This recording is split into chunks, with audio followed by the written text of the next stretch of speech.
घर में छोटे बच्चे हों तो घर खुशनुमा और भरा भरा लगता है। उनकी क्यूट सी स्माइल सुकून देती है। कुछ चीज़ें हैं जो बॉदर भी करती हैं। उनके चेहरे पे स्माइल और खुशी बनी रहे, इसके लिए हमें उनको टाइम देना पड़ेगा। हम घर के काम में उलझे ना रहें, उनके साथ टाइम बिता सकें, उनको बढ़ता हुआ ग्रो करता हुआ देख पाएँ। इसके लिए ज़रूरत है टाइम मैनेजमेंट की और कुछ ऐसी टिप्स की जिससे हम घर के काम जल्दी ख़त्म कर पाएँ। ऐसा ना हो कि 4 साल के बाद हमें रियलाइज़ हो कि अरे हमारे बच्चे तो बड़े हो गए, हमने उनके बचपन वाला फेज़ एंजॉय ही नहीं किया, काम में ही बिज़ी थे, चिड़चिड़ाते ही रह गए। तो चलिए शुरू करते हैं। बच्चों को खेलने के लिए स्पेस चाहिए क्योंकि वो शांत बैठने वालों में से नहीं होते।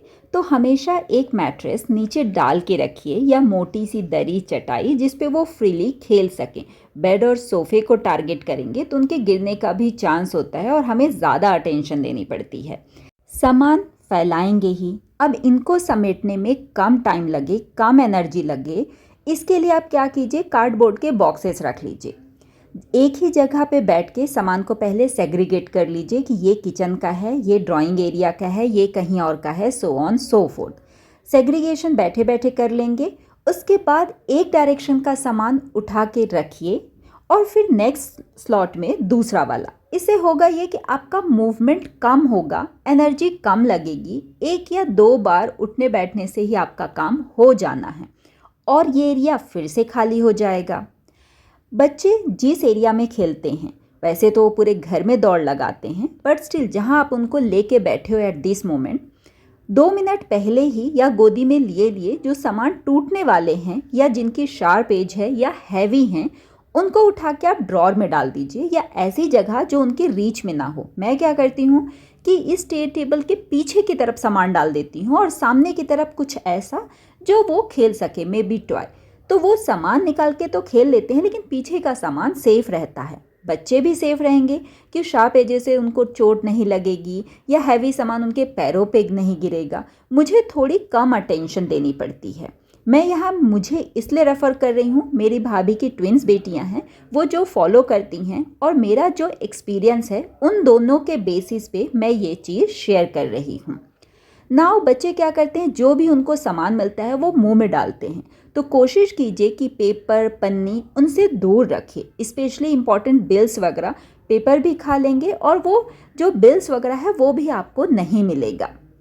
जिस एरिया पे आप हैं वहाँ के सामान बच्चों को आप चाहें तो गोदी लिए दे या वो खेल रहे हैं तो उन पर नज़र रखते हुए जगह पे रखते जाइए, ताकि अगली बार जब आपको इस जगह पे आना हो तो वो जगह एम्प्टी मिले। जैसे अगर बच्चे ड्राइंग एरिया में हैं तो आप वो क्लीन कर लीजिए, है ना। अब टाइम कैसे मिले, तो जब मेरे हस्बैंड ऑफिस जाते हैं उनके उसके पहले ही मैं एक हाफ एन आवर का टाइम स्लॉट ले लेती हूँ, जिस टाइम पे मेन एरिया क्लीन कर लेती हूँ। जैसे दिन में बच्चे क्या होते हैं, ड्राइंग रूम में खेलते हैं, है ना, मोस्टली सोने के लिए बेडरूम में जाते हैं। तो जो आपको लगता है कि ऐसा एरिया जहाँ पे उनको आप बिठा के खिलाओगे, बस वो एरिया क्लीन कर लीजिए।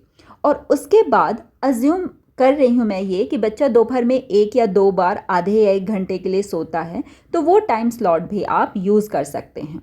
अगर आप जॉइंट फैमिली में हैं तो और अच्छी बात है, मे बी इन लॉज घर के काम में हाथ ना बटाएं, बट ऐसा कभी नहीं होगा कि वो बच्चे ना संभालें। तो आप उनके पास बिठा देंगे, एटलीस्ट वो देखते रहेंगे और उस टाइम पे आप काम कर सकते हो। अगर पूरे दिन आप ही बच्चों के साथ रहोगे ना तो बच्चा भी बोर होगा और आप भी बार बार उनकी हरकतें देख के, कई बार ऐसा होता है ना कि अरे सामान फैला दिया, आप भी चिड़चिड़ करोगे। तो थोड़ा देर इन लॉज के पास छोड़ दीजिए अगर हैं तो, एल्स हस्बैंड की हेल्प लीजिए।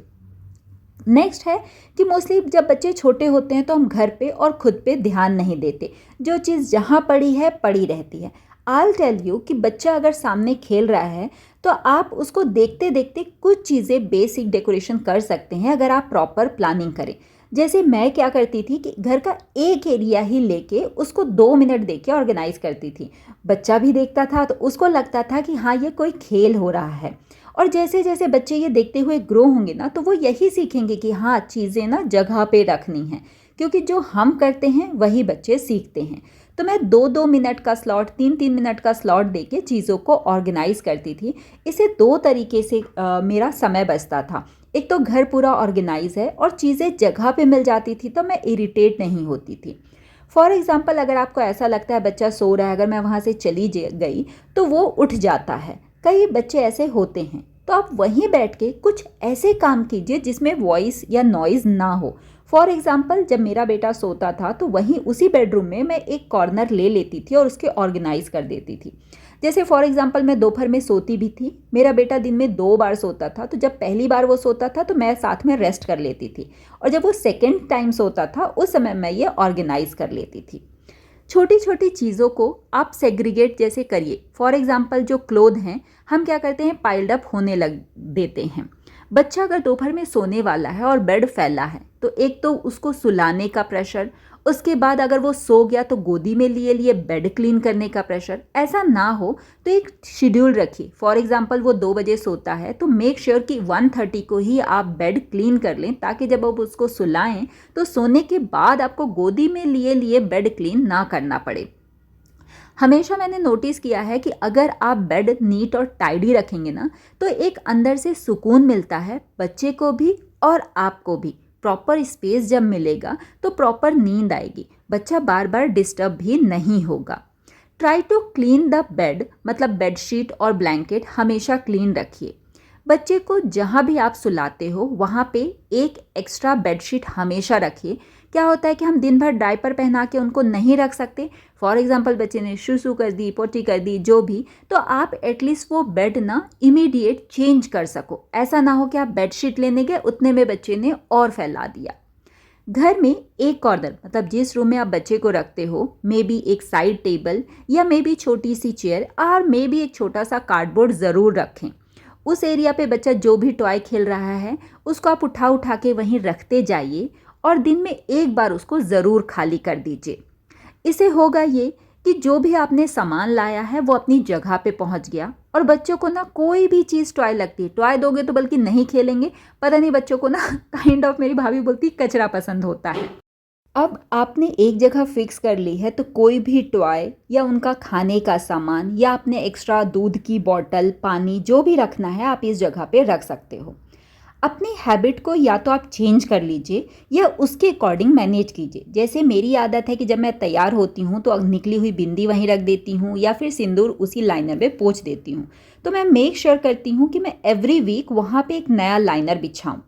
अब सिंदूर मैं हाथ से लगाती हूँ, हाथ में सिंदूर है, हाथ धोने कौन बार बार जाए, तो मैं वहीं पोंछ देती हूँ। या तो मैं इसको सुधारूँ या उसके अकॉर्डिंग एक्ट करूँ।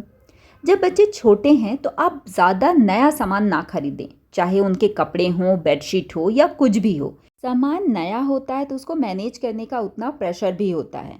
तो जैसे बेडशीट है, अगर यूज़ की हुई है, थोड़ी पुरानी है, तो क्लीन रखिए, बट वो यूज़ करेंगे तो बच्चे क्या होते हैं, खाते खाते कुछ लगा दिया तो उतना प्रेशर नहीं रहेगा। रूम में एक सेपरेट डोर मैट ज़रूर रखिए, ताकि बच्चे ने सूसू कर दिया या कुछ गिरा दिया तो आप इमीडिएट उसको पोंछ पाओ। और मेक श्योर कि ये जो डोर मैट है ये आप डेली चेंज करो या 2 दिन में। रूम की हाइजीन बहुत ज़रूरी होती है क्योंकि बच्चे छोटे हैं, उनको इन्फेक्शन जल्दी पकड़ता है। तो टिश्यू पेपर अगर आप यूज़ करोगे ना तो कई बार ऐसा, उनके हाथ गीले हैं, आपने पोंछा, टिश्यू पेपर उनको चिपक गया। तो जो घर में कॉटन के कपड़े हैं, इवन बच्चे बड़े होते हैं तो उनके खुद ही कपड़े जो होते हैं कॉटन के, आप उनको भी यूज़ कर सकते हो। अगर ऐसा कुछ रिचुअल है कि आप नहीं यूज़ कर सकते, उनके कपड़े कट नहीं कर सकते, तो एज़ इट इज़ आप फोल्ड करके एक बॉक्स में रख लीजिए। इनको उसी साइड टेबल पे ही रखिए। जब भी बच्चों की मे बी नाक बह रही है, लार बह रही है, तो आप इस कपड़े को यूज़ कर सकते हैं और इमीडिएट इसको थ्रो कर सकते हैं। दिस वे ना आपकी बहुत हाइजीन मेंटेन रहेगी। एक सेपरेट झाड़ू और पोछे का कपड़ा उसी बेडरूम में ज़रूर रखें। इससे होगा ये कि एवरी टाइम जब भी वो फैलाएं आप उसको क्लीन कर सकते हो। More the hygiene is more healthy the baby is. और इसके लिए बहुत टाइम की ज़रूरत नहीं पड़ती। मैं सच बताऊं, इसके लिए सिर्फ और सिर्फ प्लानिंग और एक थॉटफुल प्रोसेस की ज़रूरत पड़ती है। बच्चे के लिए आपने जो भी चीज़ लाई है, अगली बार अगर वो ढूंढना पड़ा तो कितना टाइम वेस्ट होता है हम अच्छे से जानते हैं कि घर में इतना सारा सामान होता है और एक स्पेसिफिक चीज़ फिर नहीं मिलती है, चाहे वो बैटरी हो, स्पेयर टूथपेस्ट हो या ब्रश हो, कोई भी चीज़। तो make sure at the end of the day, may be जब आपके हस्बैंड ऑफिस से आ जाएं तब चीज़ों को जगह पे रख दीजिए। टाइम बचाने की हर पॉसिबल कोशिश ज़रूर कीजिए। जैसे फॉर एग्जांपल कोई बैग है, मैं मोस्टली बैग इसलिए रखती थी थैला कि बच्चे के गंदे कपड़े इसी में रखती जाती थी और एक बार फिर उसको मशीन में डेटॉल के साथ डाल देती थी। तो इसका अगर हैंडल ख़राब है तो आप पुरानी ड्रेस का ही जो बद्धी होती है वो यूज़ कर सकते हैं। बच्चों के साथ कपड़े भी ज़्यादा गंदे होते हैं और इवन हमारी साइज़ और शेप चेंज होते रहते हैं। तो कपड़ों को ऑल्टर करने का आसान तरीका, जो मेरी फिटिंग है वही कपड़ा रख के कट करके और स्टिच कर देती हूँ। जब छोटे बच्चे हैं ना, तो बहुत सारी और चीज़ों की ज़रूरत पड़ती है। मे बी उनकी नैपी में लगाने के लिए रस्सी, इस तरह की पट्टी। तो मैं क्या करती हूँ, जो पुरानी साड़ियाँ होती हैं उनके साड़ी फॉल भी निकाल के रख लेती हूँ। बच्चे छोटे हैं तो मॉस्किटो बाइट से बचाने के लिए मॉस्किटो नेट यूज़ कीजिए इंस्टेड ऑफ एनी केमिकल। अगर वो फट गई है तो रिपेयर के लिए जैसे इस तरह की पट्टी बहुत काम आ जाती है। ये छोटी छोटी टिप्स मैंने आपके साथ शेयर की है बेस्ड ऑन माय एक्सपीरियंस और मेरी भाभी के एक्सपीरियंस से, ताकि आपके घर की जो फुलवारी है ना, वो हंसती रहे, मुस्कुराती रहे और आप उसको अच्छे से इंजॉय कर पाओ।